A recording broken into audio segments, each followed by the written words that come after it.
We have journeyed through the landscape of our own exhaustion. We have seen the symptoms, the resentment, the burnout, the profound sense of being lost. And in all of these explorations, a single term keeps surfacing, a term coined by the great psychiatrist Carl Jung: shadow work. It sounds ominous, like a battle to be fought in the dark, like you must find some terrible monster within you and slay it. For the person who is already overwhelmed, already so tired, this can sound like one more impossible heavy task, another thing you have to fix about yourself. So let us begin by saying what shadow work is not. It is not a war against yourself. It is not an exercise in self-hatred or finding more flaws. It is not about becoming perfect. Shadow work, in its truest, most compassionate form, is simply the process of turning on the lights. It is the gentle, courageous act of looking into the cellar of your own psyche, not to slay the dragons, but to befriend them, to understand why they are there, to listen to what they have been trying to tell you. It is the work of reclaiming the lost parts of yourself that you were forced to hide away in order to be loved. It is an act of homecoming. So if you are an overwhelmed giver, please hear this. Shadow work is not another burden to carry. It is the path to finally putting the burdens down. And today, we will walk through the first practical steps of what this journey actually looks like in a way that is simple, gentle, and clear. The first rule of any deep, transformative work is this: you must create a safe container first. You cannot explore the dark, forgotten rooms of your own psyche if you feel unsafe. Your nervous system will simply not allow it. It will deploy all its defenses, numbness, distraction, intellectualization, to keep you away from the perceived threat of your own hidden feelings. This is especially true for the overwhelmed giver. Your system is already taxed, already in a state of depletion. To dive headfirst into your deepest wounds without preparation would be reckless and unkind to yourself. So, before we even touch upon the what of shadow work, we must establish the how. How do we create a space that feels safe enough for the shy, wounded, and exiled parts of ourselves to begin to emerge? The answer is not in a therapy room. Not at first. It is not in a weekend workshop. It is in a place that is accessible, private, and completely under your control. It is within the pages of a simple notebook. The foundational tool for all beginner shadow work is the practice of shadow journaling. Now, this is not the Dear Diary of your childhood. This is not a place to simply record the events of your day. This is not a place for your persona, your inner good girl, to perform. It is not a place to write what you think you should feel or to present a polished, acceptable version of yourself. A shadow journal is a sacred space. It is a sanctuary. It is the one place in the universe where you have permission to be utterly, completely, and sometimes terrifyingly honest with yourself. It is a place where every single thought, every feeling, no matter how ugly, selfish, petty, or irrational, is welcome. No one else will ever read it. There is no one to judge you. There is no one to please. Let's talk about the practicalities. Go out and buy a notebook that feels special to you. It doesn't have to be expensive. It just has to feel like a designated sacred object. Find a pen you love to write with. This is your ritual. These are your instruments. Then find a consistent, private time and place. Maybe it's 10 minutes in the morning before anyone else is awake. Maybe it's in your car during your lunch break. Maybe it's late at night when the house is still. The consistency and privacy are key. You are signaling to your unconscious that you are creating a reliable, safe appointment to listen. So, you have your journal, you have your pen, you are sitting in your safe space. Now what? You stare at the blank page. The terror of the blank page can be immense. Your inner critic, the voice of your persona, will likely jump in. This is silly. What am I even supposed to write? I have nothing to say. I'm not a writer. This is a defense mechanism. It's your system trying to keep you away from the vulnerable work. Your first task is to gently acknowledge that voice and then ignore it. You do not need to write a masterpiece. You just need to begin. The simplest way to start is with a prompt, a question that acts as a key to unlock a hidden door. And the most effective prompts are not intellectual. They are emotional and somatic. They are designed to bypass the thinking mind and tap directly into the feeling body and the unconscious. Here is your very first foundational prompt. I want you to write this at the top of the page. What am I pretending not to know? Pause with that question. Let it sink in. It's a powerful and sometimes frightening question. It assumes that you, on some deep intuitive level, already have the answers.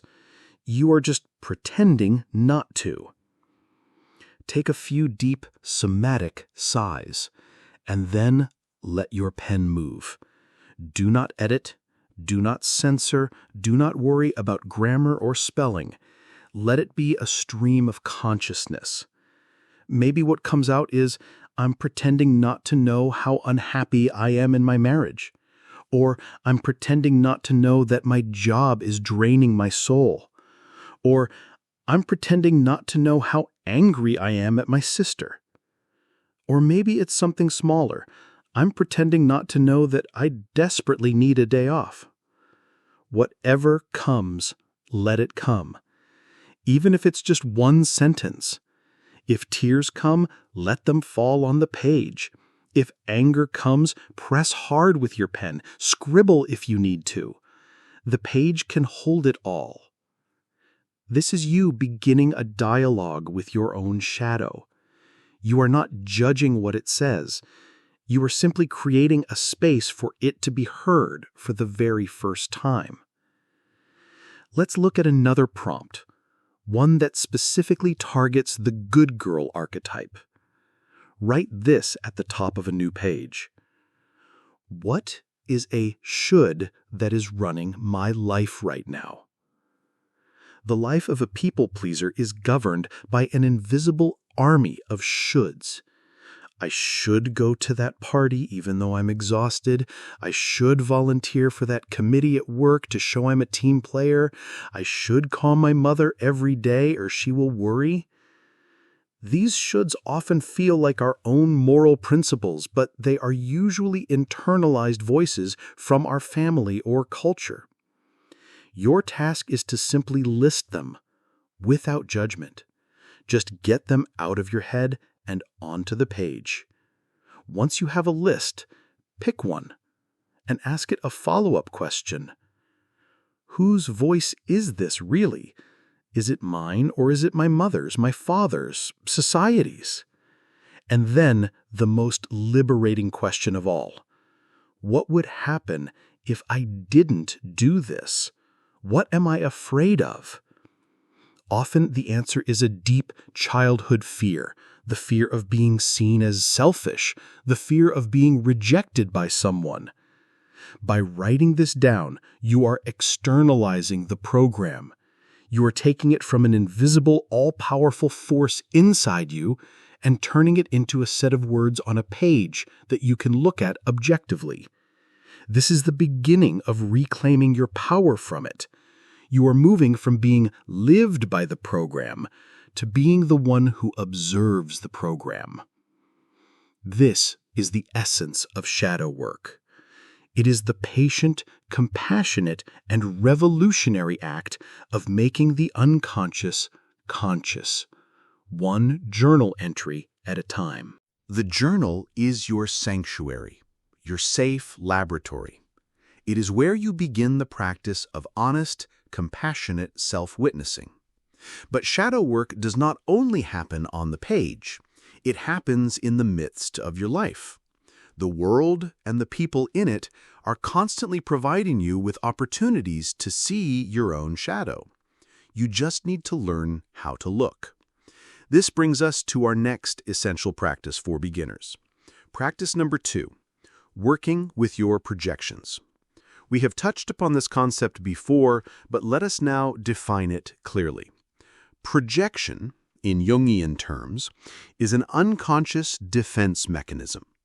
We take a quality, feeling, or trait that exists within us, but which our conscious mind cannot accept, and we project it onto another person. We then react to that person with an intensity, be it admiration or irritation, that is disproportionate to the situation. That intense emotional reaction is the key. It is a signal that we are not just reacting to the other person. We are reacting to a disowned part of ourselves. For the people pleaser, the overwhelmed giver, projections are one of the most powerful tools for self-discovery. Because you have disowned so many parts of yourself, your anger, your selfishness, your ambition, your needs, you will see these qualities everywhere in the world around you, and you will have a strong reaction to them. Let's start with the more common form, negative projection. This is when you feel that potent, visceral annoyance or judgment towards someone. We spoke of Brenda, the selfish woman in yoga class. The work here, once you recognize the trigger, is to move from judgment to curiosity. Your journal is the perfect place for this. Create a new entry. Title it, "My Triggers Are My Teachers." Think of the last person who made you feel intensely irritated, judgmental, or angry. Write their name down. Then, answer these questions with radical honesty. What specific behaviors did they exhibit that bothered me so much? Be specific. She talked about her promotion for 10 minutes. He left the meeting right at 5 p.m. She asked for a discount. What labels or judgments did I place on them? Arrogant, selfish, lazy, entitled, inappropriate. And now the most important question. What is the positive, life-affirming energy hidden beneath that negative label? The arrogance of Brenda might be the hidden energy of self-worth and confidence. The selfishness of your colleague might be the hidden energy of healthy boundary setting and self-preservation. The laziness of someone resting might be the hidden energy of self-care and trusting in divine timing. And the final liberating question, in what small way does a part of me long to embody that positive energy? Where in my life could I use a little more healthy selfishness or unapologetic confidence? This practice is transformative. It turns every annoying person in your life into a guide. It takes the energy you were wasting on external judgment and turns it back inward into a force for your own growth. You start to realize that the world is a mirror, constantly showing you the parts of yourself that are longing to be reclaimed and integrated. But there is another side to projection, one that is equally important and often overlooked. This is called positive projection, or what is sometimes referred to as uncovering your golden shadow. The shadow is not just where we store our negative traits. It is also where we store our disowned light, our brilliance, our power, our greatest talents and potentials. For the good girl archetype, this is especially true. She was often taught not to shine too brightly, not to be too much, too smart, too ambitious. To do so might threaten others, make them uncomfortable, or lead to rejection. So she learns to hide her light. She disowns her own gold and projects it onto others. This manifests as intense admiration, adoration, or even envy towards people who embody the qualities you have suppressed in yourself. Think of that person you follow on social media, the one you are obsessed with. A creative entrepreneur, a world traveler, a powerful public speaker. You look at them and think, wow, they are amazing. I could never be like that. That feeling of, I could never, is a clue. The person you admire is a mirror, reflecting back to you the golden potential you have locked away in your own shadow. Your admiration is a homing signal from your own soul. The work here is similar to working with negative projections. In your journal, create a new entry. Title it, My Admiration is My Map. List 3 people you deeply admire. Next to each name, write down the specific qualities in them that you are drawn to. Her courage to start her own business. His freedom to travel the world without a plan. Her ability to speak her truth so clearly and powerfully. Now look at that list of qualities and consider this radical possibility. These are not just qualities you admire in others. They are dormant potentials within you. They are the parts of your own golden shadow waiting to be claimed. The final question to ask yourself is, what is one tiny, low-risk step I could take this week to activate a small piece of that quality in my own life?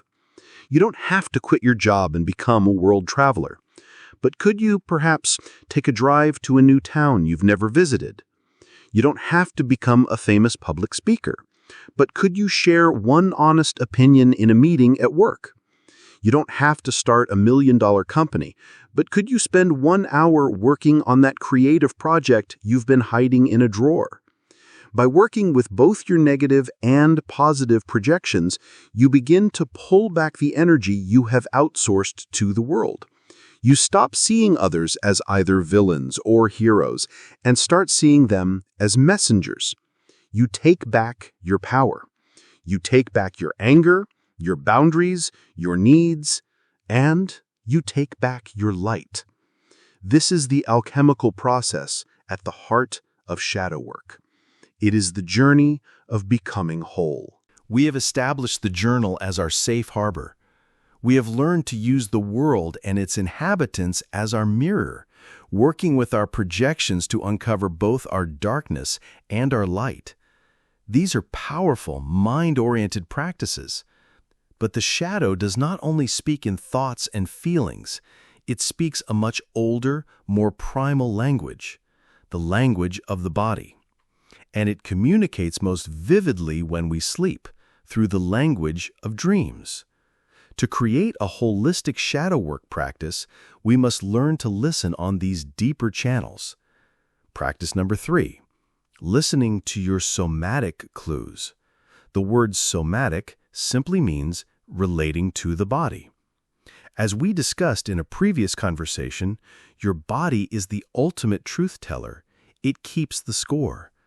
It is the physical archive of every emotion you have ever suppressed. For the overwhelmed giver, who has spent a lifetime overriding their own physical and emotional needs, reconnecting with the body's wisdom is a revolutionary act. It can also be a frightening one. To truly inhabit your body means you might have to feel the exhaustion, the pain, and the anger you have been trying so hard to avoid. This is why we approach this practice with immense gentleness and patience. It begins, like so many things, with the breath. But this time, we are not just using the breath to calm the nervous system. We are using it as a tool for inquiry. Find a quiet moment. Sit comfortably. Close your eyes and take a few deep somatic sighs to settle yourself. Then simply bring your awareness to the physical sensations in your body. Do not judge them. Do not try to change them. Just notice them. Is there a tightness in your throat, a knot in your stomach, a heaviness in your shoulders, an ache in your lower back? Choose one sensation that feels most prominent and simply rest your awareness there. Breathe into that spot. Imagine your breath surrounding it with warmth and kindness. And then you ask it a question, silently in your mind. You ask the tightness, the knot, the ache. What do you have to tell me? Do not search for an answer with your thinking mind. Just listen. Be patient. The answer may not come in words. It might come as an image, a memory, a single feeling word like sad, or stuck, or angry. Let's use Chloe as an example. She often feels a tight, restrictive sensation around her chest. She does this practice. She breathes into the tightness and asks, "What do you have to tell me?" An image flashes in her mind. A memory of herself as a little girl holding her breath, trying to be quiet while her parents argued in the next room. Suddenly, she understands. The tightness in her chest is not a random physical symptom. It is the physical memory of a little girl trying to make herself small and invisible to stay safe. It is her body still holding a pattern from 40 years ago. With this understanding comes a wave of compassion for herself, for that little girl.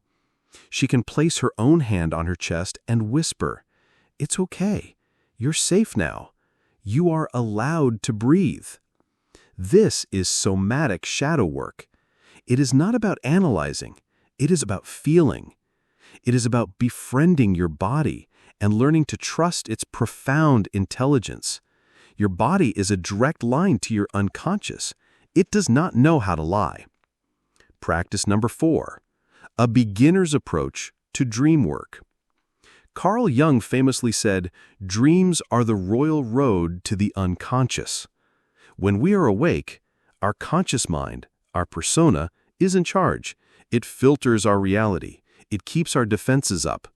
But when we sleep, the persona sleeps too. And the unconscious has the stage. The shadow, the inner child, the disowned parts of ourselves, they all come out to play, to warn, to communicate in the symbolic, often bizarre language of dreams. For beginners, the world of dream interpretation can feel overwhelming. Jungian dream analysis is a complex and nuanced art, but you do not need to be an expert to begin to benefit from the wisdom of your dreams. The first and most important step is simply to honor them, to treat them as important messages, not as random neural firings. This starts with a simple intention. Before you go to sleep, set a gentle intention, "I would like to remember my dreams." Place your shadow journal and a pen by your bed. When you wake up, whether it's in the middle of the night or in the morning, lie still for a moment. Don't jump out of bed. Don't grab your phone. The memory of a dream is like a delicate soap bubble. It can pop and vanish with the slightest distraction. Try to capture the feeling of the dream first. Were you scared, joyful, anxious, confused? Then write down anything you can remember. Keywords, images, characters, snippets of dialogue. Do not worry if it doesn't make sense. The goal is just to capture the raw data. Once you have a few dreams recorded, you can begin the practice of gentle inquiry. Here are a few beginner questions to ask your dreams. What was the dominant feeling in the dream? The emotional tone is often the most important message. A recurring dream of being chased, for example, is not about the monster. It's about the feeling of being pursued, likely by a part of yourself you are avoiding. Ask yourself, what part of me does this character represent? Who are the characters? Jung believed that most characters in our dreams are personified aspects of our own psyche. If you dream of a critical old woman, she might represent your own inner critic. If you dream of a helpless child, it might be your own wounded inner child. Ask yourself, what part of me does this character represent? What is the symbolism? A house in a dream often represents your own psyche. A car can represent the way you move through your life. Water often represents the emotions or the unconscious. Ask, what does this symbol mean to me, personally? Is there a message for my waking life? Is the dream warning you about something? Is it pointing to a neglected part of yourself? Is it offering a solution to a problem you've been wrestling with? This is not about finding the one correct interpretation. It is about opening a dialogue. It is about cultivating a relationship with the deepest, wisest part of yourself. By paying attention to your body and your dreams, you are opening up new channels of communication with your unconscious. You are supplementing the intellectual work of journaling and projection analysis with the rich, symbolic, and deeply intuitive wisdom of your inner world. You are learning to listen with your whole being. And this holistic listening is the foundation upon which all lasting change is built. It is how you move beyond simply managing your shadow and begin the sacred work of integrating it into a stronger, wiser, and more complete version of yourself. Today, we have demystified one of the most powerful and often misunderstood concepts in psychology. We have taken the ominous term shadow work and brought it down to earth. We have seen that it is not a terrifying battle, but a gentle, courageous journey of homecoming. It is the process of reclaiming the lost parts of yourself. We began by understanding that all deep work requires a foundation of safety. Then we assembled our beginner's toolkit, a set of 4 foundational practices to begin this sacred excavation. First, we established the Shadow Journal as our private sanctuary, a space for radical honesty where we can begin a dialogue with our unconscious using powerful, feeling-based prompts. Second, we learned to work with our projections, understanding that the people who trigger us, both positively and negatively, are mirrors reflecting our own disowned darkness and our disowned light. Third, we turned our attention inward, learning to listen to the somatic clues of the body, trusting its wisdom as a direct line to our suppressed emotions. And finally, we opened ourselves to the mysterious world of dreams, learning to honor them as messages from the deepest part of our psyche. This is shadow work. It is not one thing, but a holistic practice of listening to yourself on every level: mind, heart, body, and soul. And the most important ingredient in all of these practices is not intellectual brilliance or brute force. It is compassion, a deep, unwavering compassion for the parts of you that you were taught to hate, a gentle patience for the process, which is not linear, but a spiral. You will revisit the same themes again and again, each time with a new level of understanding. For you, the overwhelmed giver, this work is especially critical. You have spent a lifetime focusing your energy outward, becoming an expert on the needs and feelings of others. Shadow work is the radical, countercultural act of turning that powerful beam of attention back onto yourself. It is not selfish. It is in fact the most generous thing you can do. Because as you begin to heal, as you reclaim your own energy and fill your own cup, you will find that what you have to offer the world is no longer tainted by the poison of resentment or the hollowness of obligation. You will begin to give from a place of genuine, overflowing abundance, not from a place of depletion. You will become a more authentic partner, a more present parent, a more honest friend. You heal yourself, and in doing so, you offer a gift of healing to everyone around you. But this journey has its challenges. As you begin to use these tools, as you start to listen to the whispers of your shadow, one voice will likely become louder than the rest. It is a voice we have touched upon before, but now we must face it directly. It is the voice of resentment, the the cold, simmering anger that comes from a lifetime of unmet needs and unspoken no's. The feeling of having given so much and received so little in return. This resentment can feel all-consuming. It can poison your perspective and keep you trapped in a story of victimhood. How do you work with this powerful, pervasive emotion? How do you acknowledge its truth without letting it define you? And how do you finally begin to release its grip so you can move forward into a life of genuine joy and connection? That is the crucial next step in our work together. Understanding the anatomy of your own resentment is where we will venture next.